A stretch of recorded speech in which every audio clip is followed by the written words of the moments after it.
тия километри. Ами. Да, ама не. Няма бе. Аз имам познати, които продават коли, викат, Пепи, под 400 хиляди, викат, дизелите няма.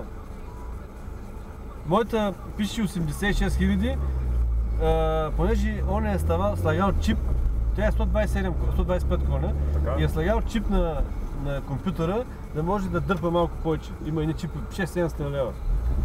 Знам ги, така гори повече.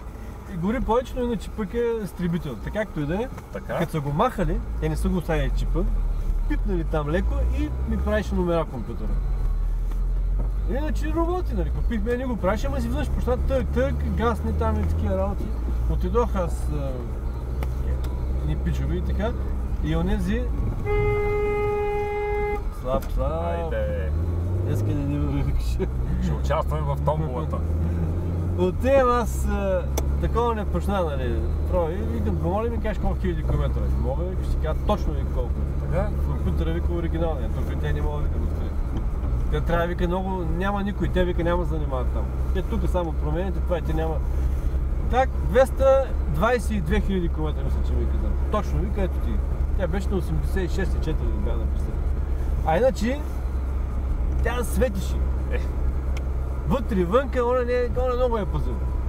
И просто ти като те гледаш си, кажи, аз не ви вярвам. Но нямаше проблем, след това не знаеш. И тогава и други така са, 400 хиляди, 380. Това са, и ние ги въртим. Дори още там и ги правим.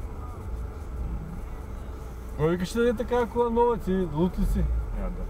За тези километри. Те са единични. И трябва да имаш някакъв лут късмет, нали? Моята е бензинова, нали? Това вика толкова. Това е 220 и там колко кило. Предишния Форд, дето го купих, пишеше 155. На 10 000 км сипвах 4 литра бензин горивата. 4 литра масло. При сметка дали на 150 хиляди. 4 литра масло е било сигурно на 300 хиляди. Не вярвам, поне 400 литра. Аз му вратнах 80. Айде, разделихме се.